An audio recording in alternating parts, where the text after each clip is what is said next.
magluluto ako ng manok, guys. Ulo ng manok tsaka atay. Ayan, oh. Para ganahan si Orange kumain. Tsaka, haluan ko ng malunggay. Ayan. Sabawan natin. So, haluan ko nito ng aluya, guys. Tsaka, sayote kung sakasakaling kainin ni Orange. Harapan na natin.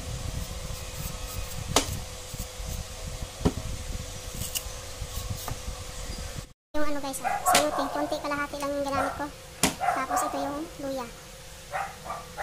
Ay, lagay muna tayo ng pakulang tubig.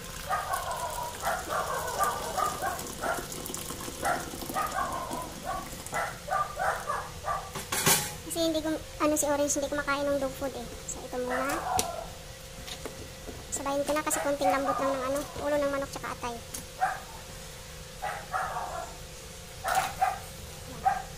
Wala nang timpla, guys, dahil bawal yung timpla.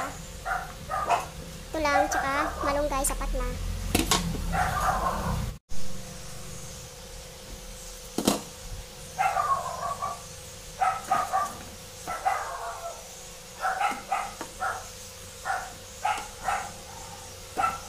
Sana kumain si Orange nito. Kasi kahapon, konting-konti lang talaga kinain niya. Yung manok lang din, pinapapak niya. Walang sabaw. Ngayon, titingnan ko kung kakain siya. So, ayan na, guys. Luto na yung natin. Magpapalamig lang ako at papakain ko na kay Orange. Ito na, guys. Papalamig muna ako para kay Orange. At hahaluan ko lang to ng kanin.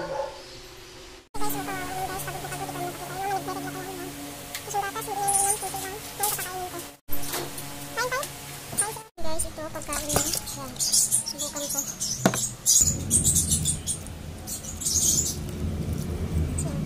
Sana kakainin. Tapos, so ito, guys, atay mo durugin ko. Titignan ko kung maubos ng Orange na.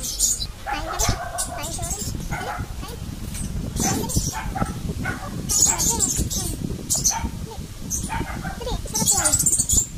Ay, naku, pailin-ilin. Sanad siya tumayo, pagod. Sila yan pa siya.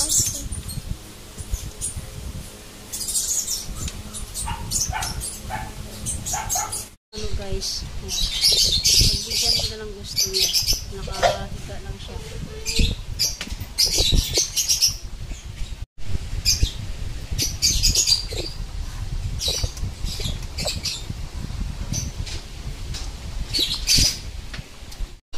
Ayaw niya talaga tumayo, guys. Ayan, o.